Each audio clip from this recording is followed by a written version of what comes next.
So we just got some information on Biden's day one agenda, or actually maybe more specifically like week one agenda thereabouts. Take a look at this. This is from Politico.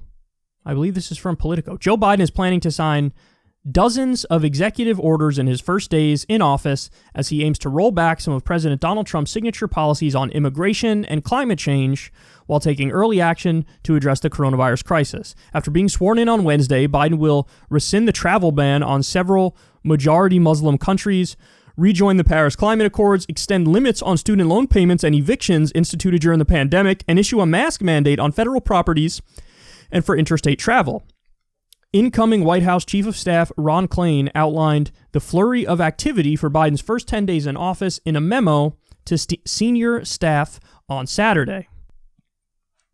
On Biden's second day in office, he will sign executive actions focused on addressing the COVID-19 pandemic, including ways to help schools and businesses reopen safely, expanding testing, protect workers, and establish clear public health standards.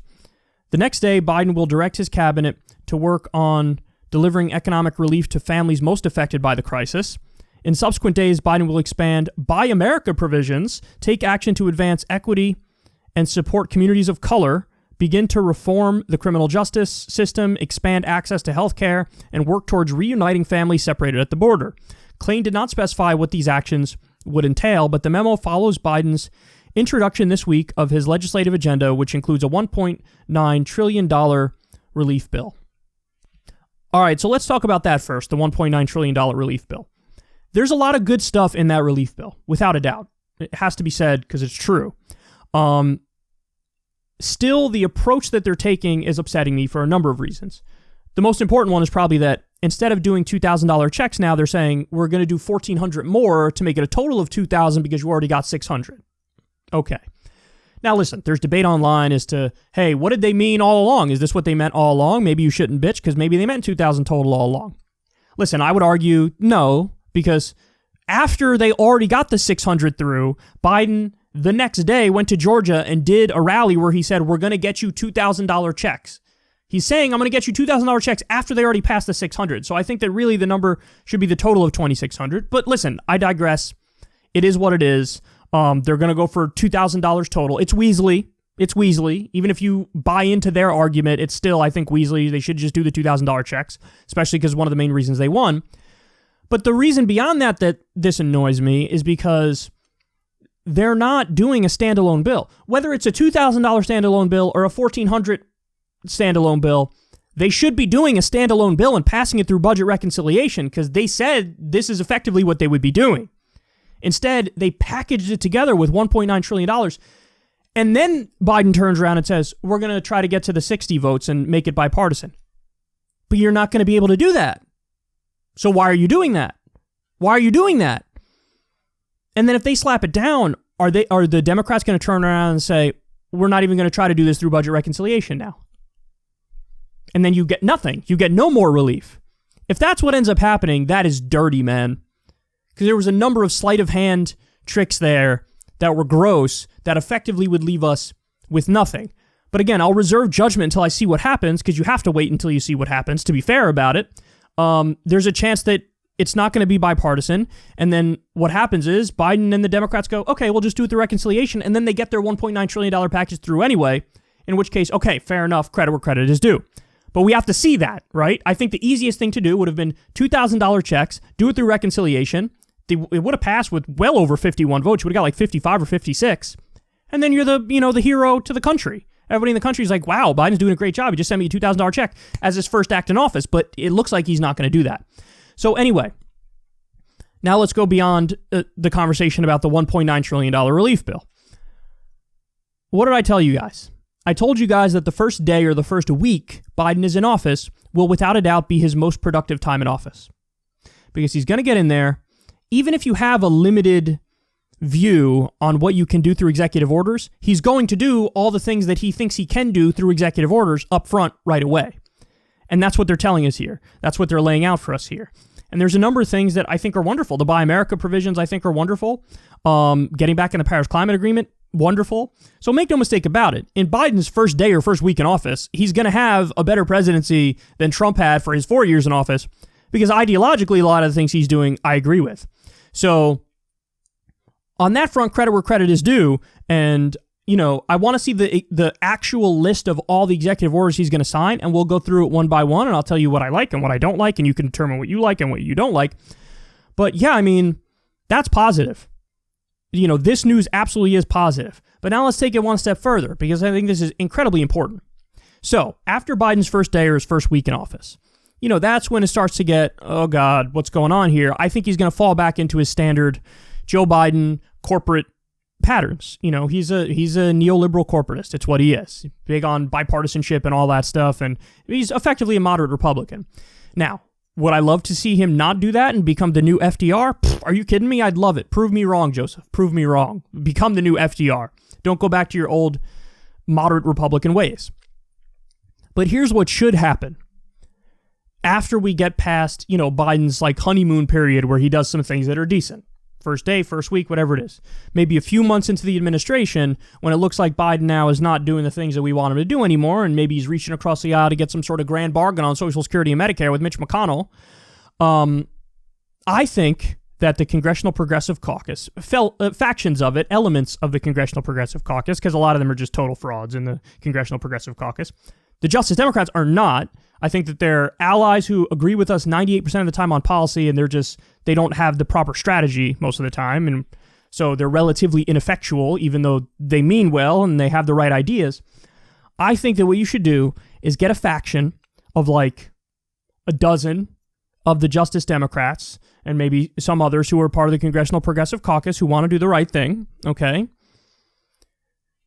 You need to have discipline with this group.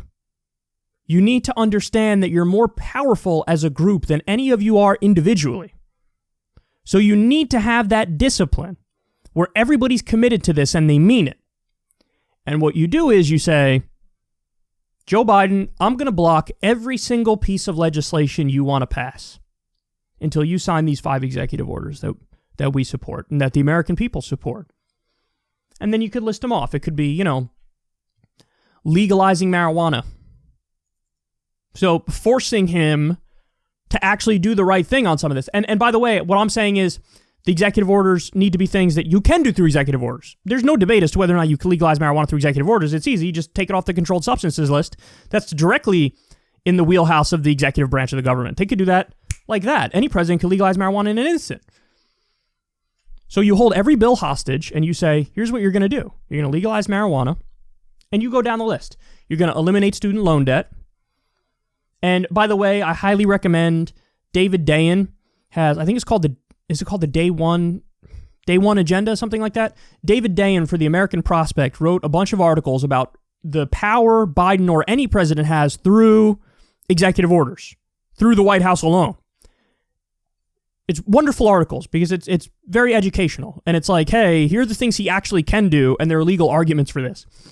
Another one is expanding healthcare to all Americans because of COVID-19, because it's a pandemic and it's a crisis. And so you have the authority already under Obamacare to expand healthcare to everybody. Now, Biden already says, hey, I'm not going to do that. I don't believe in Medicare for all. You're not going to move him on that overall. I wish we could, but I don't think we are. But can you move him on all bills associated with COVID-19 are going to be free?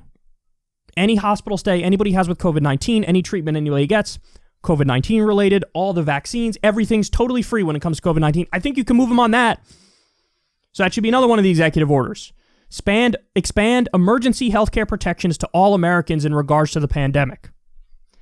So anyway, I think you guys get the gist of it. This is the shit that the Tea Party used to do. Okay? They would band together and they would hold John Boehner accountable to their ideology. Now, their ideology happened to suck balls, but they had an ideology and they fought for it. They played hardball even with their own leadership. We don't see that on the left. I wish we did. We don't see it. I think they're wrong for not playing hardball with Nancy Pelosi, Chuck Schumer, and Democratic leadership. So it's time to play hardball with them. Okay? I'm not the kind of person who's going to smear intentions when I don't think the intentions are bad. You know how I know the intentions aren't bad? None of the Justice Democrats take big money, take billionaire money, take corporate money. They all raised all their money through small dollar donations, so they're not corrupt. So why would I call them corrupt? That makes no sense. That's counterproductive. They're just going to get defensive and view me as an enemy if I do that. So what they are is an ally who is lacking leadership qualities. They're lacking leadership. They don't know what they're doing. And so I want to help them to come up with a plan to show them this is what you do if you really want to enact change. And this is a way you can really enact change. Now, why do I think they're not going to do it? Why do I think they're going to hesitate to do it? Because if you do this, the media is going to despise you. They're going to hate you. They're going to smear you relentlessly. They're going to even say, like, you're doing the bidding of the Republicans by doing this, which is nonsense, of course. So Republicans don't agree with any of these good policy ideas that we're laying out here. But that's what's going to happen. So one of the main things you need, and this is a, fundamental building block of leadership, you need to be willing to take the punches. And whatever the consequences are, they are. But you're leading and you're fighting for the American people and you're playing hardball for the American people. I just don't think any of the people who agree with me on policy, I don't think they have the cojones to do what they need to do. And that's upsetting. That is upsetting. And that's perhaps my fault for not understanding how important leadership is. I naively thought just get people in Congress who agree with me, and then, magically we'll end up getting some of the policies that we like. No, because you need to have the right policy ideas, but also the right theory of change. And the right theory of change is hostile takeover of the system. And I don't see them doing a hostile takeover. I see them doing, hey, if I get in close enough with leadership, then maybe every now and then they'll throw me a bone and do some of the policies I like, and I can enact more change in the long run if I'm not actively antagonistic towards leadership. It's a theory. I think it happens to be a wrong theory, because this is what the left has done for decades, and we don't have much to show for it. So anyway, this is what they should do. This is what they should do. We have a block of a dozen Justice Democrats. The left flank of the Democratic Party, the Democratic wing of the Democratic Party, to steal an old phrase. Now, you're going to listen to us. I'll block every piece of your agenda from now until the end of your time in office. You're not going to get anything through. You're not going to be able to name a bridge. I'll block everything unless you do these 5 executive orders. And then listen, when the time comes to actually negotiate, when they're willing to come to the table, and they will be, hardball works, well, then we have the conversation, and perhaps Biden only does 2 of them. Perhaps Biden says, I'll legalize marijuana and I'll eliminate student loan debt, but that's it. I'll take that deal. So the other 3 of the ideas that were on the table, maybe he says, I can't do those, I'm sorry. We'll make a deal. But the deal will be, without a doubt, a deal that favors the American people, because this is how you win, this is how you fight, this is how you make them do your bidding. But you need to be willing to take the fire from everybody. They're going to hate you. The media is going to hate you. The establishment is going to hate you, but the people are going to love you.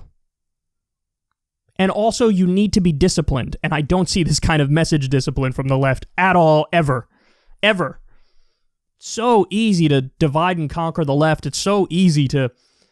All it takes is one of the 12 being scared and saying, I'm caving, and then the whole thing falls apart. And so, again, this is why you need backbone, you need spine, you need leadership. And it's just not something that I see. I wish they'll get it, but, Nina Turner's got to basically ride in to save the day, I think. I think she's our best hope. But anyway, there you have it. Credit where credit is due. A lot of these things Biden's talking about in his first day and his first week, they're positive. And now what I'm talking about is after he's done doing his positive stuff, and there will come a day where it's not very positive anymore, that's when you go to hold him accountable. And that's when you vote as a block. And that's when you have message discipline. And that's when you force your will and the will of the American people onto these corrupt politicians.